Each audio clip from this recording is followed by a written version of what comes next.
Penelusuran pari kekeh dan pari kikir ini membawa saya ke arah timur Pulau Jawa. Saya akan menemui kawan saya untuk menemukan jawaban lain dari ikan kutukan ini.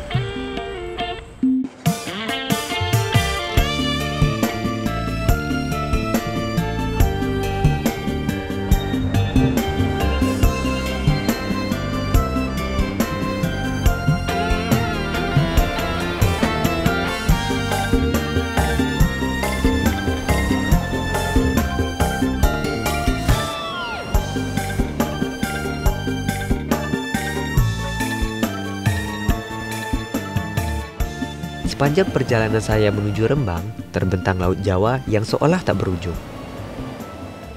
Perairan ini telah dieksploitasi sejak 1800-an.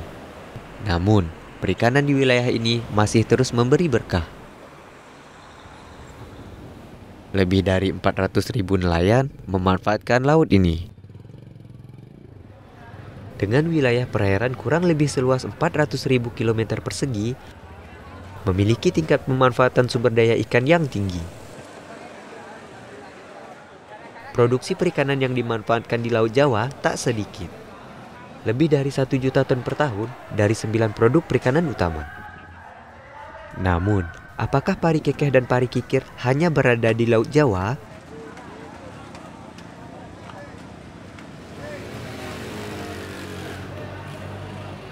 Teman saya Mada, anak muda yang menggeluti bisnis perikanan sejak ia selesai kuliah.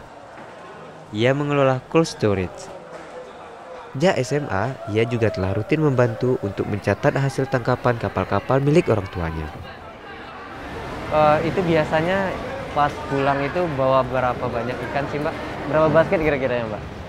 Selama saya nyatetin di sini, paling banyak 2.000 sampai 2.500. 2.000 sampai 2.500. Wow. Kalau paling sedikitnya kira-kira berapa, Mbak? 800-an paling. 800-an. Untuk jenisnya sendiri itu jenis ikan apa aja sih, Mbak? Yang sering banyak itu ada ikan abangan, ikan telo, ikan curut, terus demang juga. Kira-kira Mbak dalam satu hari itu mencatat ikan yang pari kikir, pari kekeh itu berapa kilo biasanya? Berapa basket juga?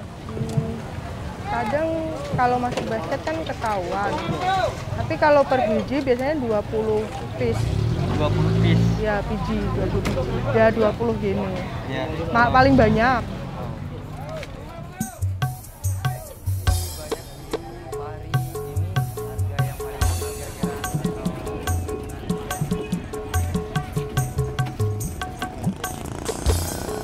Setiap proses pendaratan di Pelabuhan Perikanan Pantai Tasik Agung ini melibatkan banyak tenaga kerja.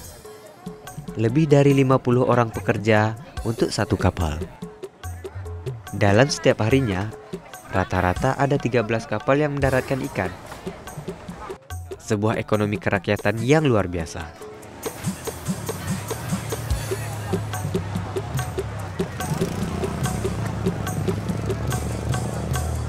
Kapal-kapal yang berukuran jumbo ini biasanya menargetkan jenis ikan-ikan tertentu. Cumi-cumi merupakan salah satu komoditi yang sangat menguntungkan bagi nelayan. Sedangkan, pari kekeh dan pari kikir hanya merupakan tangkapan sampingan bagi nelayan, di mana mereka tidak secara khusus mencari jenis ikan tersebut. Ini berarti jenisnya beda-beda semua ya? Iya. Kalau satu pari cuman ya. Ini cucut juga berarti ya Mas? Mereka menyebutkan pari kekeh dan pari kikir mereka dapati dengan cara memancing atau tidak sengaja tersangkut oleh jaring mereka. Yang mahal cucut yang gimana bentuknya? Kalau yang seperti ini kan yang ini siripnya. siripnya kan siripnya tuh laku. Dipotong berarti siripnya ya? Nanti dikering. Dikeringkan. Dikeringkan jadi apa tuh Mas? Ekspor dia, Mas. Oh, diekspor. Kalau jenis hiu sama pari itu Pak sering dapat? Jarang itu. Sering ya jarang. Jarang dapat. Dapatnya nggak ikan itu. Kira-kira kalau dapat berapa besar biasanya? Ya tergantung. Kadang ya ada yang setengah juta, 30 kilo, ada yang 10 kilo. Kira-kira nangkapnya itu pakai jaring atau pakai pancing ya Pak? Kalau ikan-ikan itu? Pakai jaring. Pakai ini, batik ini. Pakai tali tambang. Dari tambang itu, Tambang pakai mesin, terus kalau udah nyampe jaringnya ya tarik orang. Kira-kira kalau nangkap ikan tuh Pak, kedalaman berapa sih Pak? Minimal ya 60 sampai 50 meter itu. Biasanya berapa jauh sih Pak? Sekitar itu 120 mil. 120 mil Iya. dari sini. Nelayan yang memiliki kapal di atas 40 gross ton biasanya melakukan pelayaran lebih dari 100 mil dari daratan Pulau Jawa. Dengan estimasi waktu penangkapan minimal 1 bulan penuh. Jika keadaan kurang menguntungkan, mereka terus mencari ikan hingga perbekalan habis. Saya menuju Pemalang untuk menemui Bapak Subun.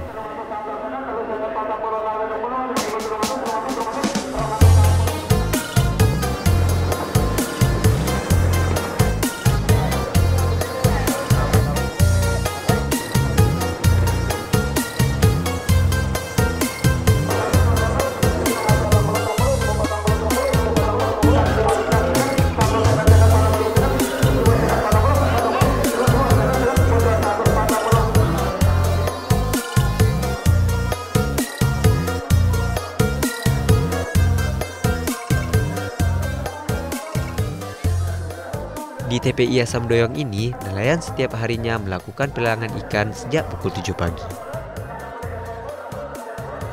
Rata-rata, kapalnya berkapasitas 17 gross ton dengan jarak pelayaran kurang lebih 60 mil. Hari ini, Pak Subun mendaratkan berbagai macam ikan. Setidaknya, ia memperoleh hampir 20 juta rupiah dari 3 hari pelayaran. Di TPI ini, berbagai macam ikan didaratkan, termasuk pari kekeh dan pari kikir. Namun, keberadaannya sangat sedikit dibandingkan pelabuhan-pelabuhan lainnya. Setidaknya, hari ini saya hanya menjumpai kurang dari 10 ekor dengan ukuran yang masih kecil. Saya berniat mengikuti Pak Subun untuk mencari pari kekeh dan pari kikir di Laut Jawa.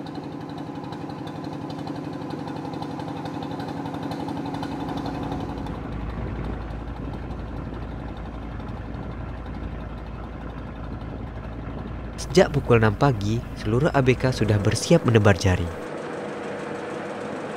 Setelah menempuh 10 jam perjalanan, jaring mulai dibentangkan.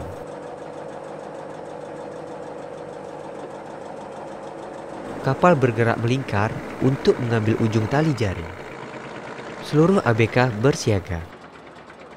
Kemudian, tali dikaitkan pada mesin penarik. Perlahan, jaring mulai memperangkap ikan-ikan. Jaring mereka diciptakan untuk menangkap ikan-ikan dasar. Setelah 30 menit berlalu, jaring mulai tampak di permukaan. Pak Subun sebagai nahkoda turut berperan menarik jaring ke atas kapal. Dibalut kegembiraan, perlahan Pak Subun menggapai kantong ikan.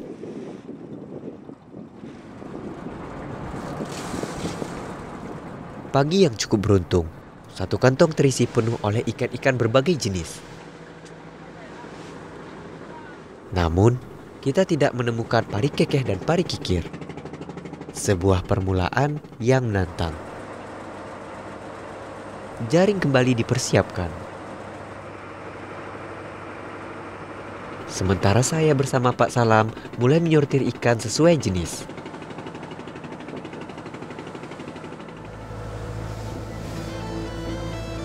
Jaring mulai dibentangkan kembali. Burung-burung laut juga bersiap menghadang ikan yang timbul ke permukaan.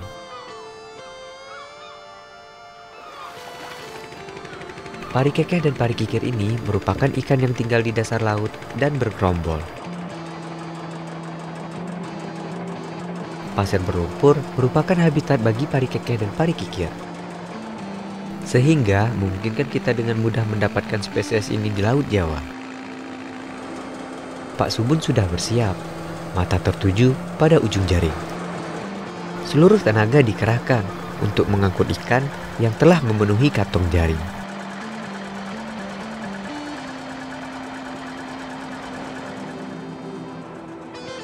Apakah kali ini kita akan mendapatkan ikan kutukan?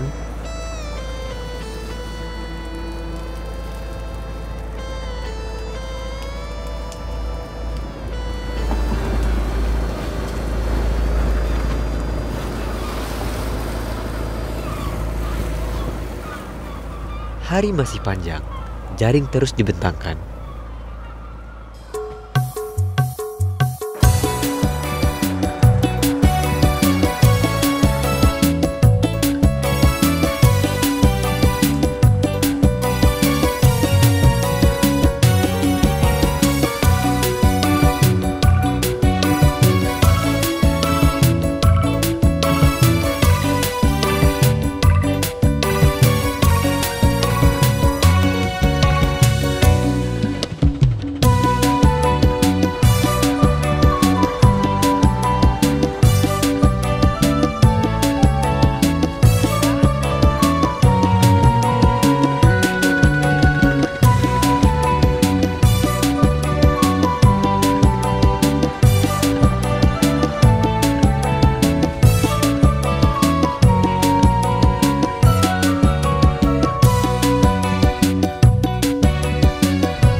Pak Subun mengarahkan kapal pada koordinat di mana ikan sering berada. Dalam satu hari, setidaknya 8 kali mereka melebar jaring di titik yang berbeda-beda.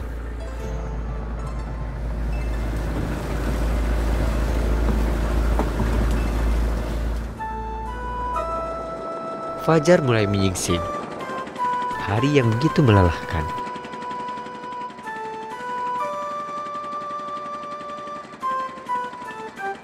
Perburuan belum usai.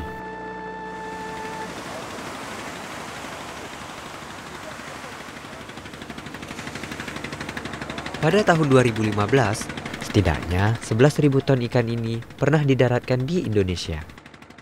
Sedangkan hasil pendataan rekam Nusantara dari April 2019 hingga Maret 2020, sebanyak 5.700 pari kekeh dan 270 pari kikir telah didaratkan di 4 pelabuhan perikanan.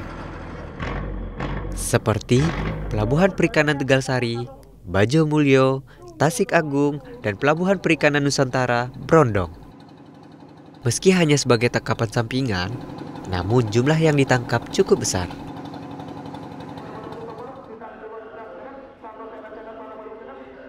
Itu liang bun sendiri tuh sering didapatkan juga. Jarang. Jarang. 1 tahun dapat sekali aja belum tentu. Apa kalau ada di daerah tertentu biar dapat liang bun atau jenis yang ikan-ikan besar yang kayak gitu, Pak? Iya kan, itu kan jauh, biasanya di tengah. Kalau di pinggiran sekarang di sini ya susah yang. Terus kalau untuk liang bun sendiri, Pak, harganya itu lebih rendah daripada ikan-ikan yang lain atau lebih tinggi? Kalau liang bun ya tergantung ukurannya. Misalkan siripnya nyampe 2 kilan itu bisa 4 juta. Itu besar kali berarti ya, Pak, ikan? Ya mungkin panjangnya hampir 1,5 meter, 2 meter.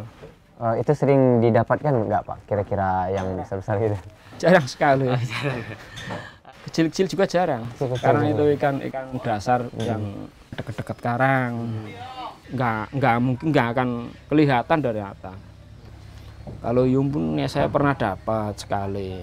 Mungkin ukuran 72 kilo. 72 kilo. Lakunya itu 3.500.000 karena itu udah BS. Udah lama, udah 3 bulanan lebih. Terus, Pak, kalau untuk harapan ke depannya gimana, Pak? Ya untuk harapan ke depannya itu kan ya agar lebih baik lagi lah itu. Harga ikan itu kan kurang standar. Kalau harganya ikannya standar itu ya lumayan lah ya. Dari kisah Pak Subun, kita bisa melihat dalam jarak di bawah 60 mil, pari kekeh dan pari kikir sudah sulit untuk dijumpai. Di sisi lain, masyarakat sangat berharap harga ikan yang lebih baik, agar mereka tidak perlu bekerja lebih ekstra untuk mendapatkan ikan sebanyak mungkin, termasuk pari kekeh dan pari kikir. Dengan harga yang lebih baik, kesejahteraan masyarakat dapat meningkat tanpa harus menaikkan jumlah produksi. Dengan begitu, ketersediaan ikan di alam lebih terjaga.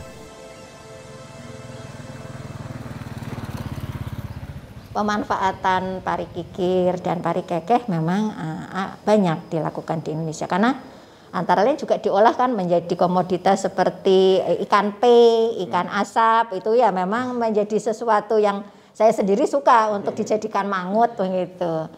Jadi dengan kondisi itu dan ada dengan tanda petik adanya itu, kita tidak tahu sendiri seberapa adanya dalam bentuk suatu jumlah, ditangkap itu masih ada, kemudian dimanfaatkan itu juga masih ada, sehingga kesan itu aman-aman saja, terkesan aman-aman saja.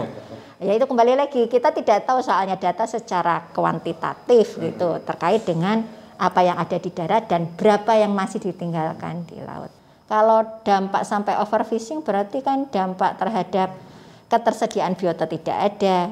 Nanti narik lagi berarti tidak bisa stakeholder dalam hal ini nelayan melakukan pemanfaatan. Mundur lagi berarti tidak ada rantai pemasaran, pengelolaan sampai akhirnya ke konsumen, bahkan sampai ke konsumen tidak bisa mendapatkan apa-apa. Sehingga ketika hal seperti ini tidak segera dilakukan suatu aksi perlu ada suatu reaksi juga yang tujuannya yaitu tidak sampai terlambat untuk melakukan suatu pengelolaan.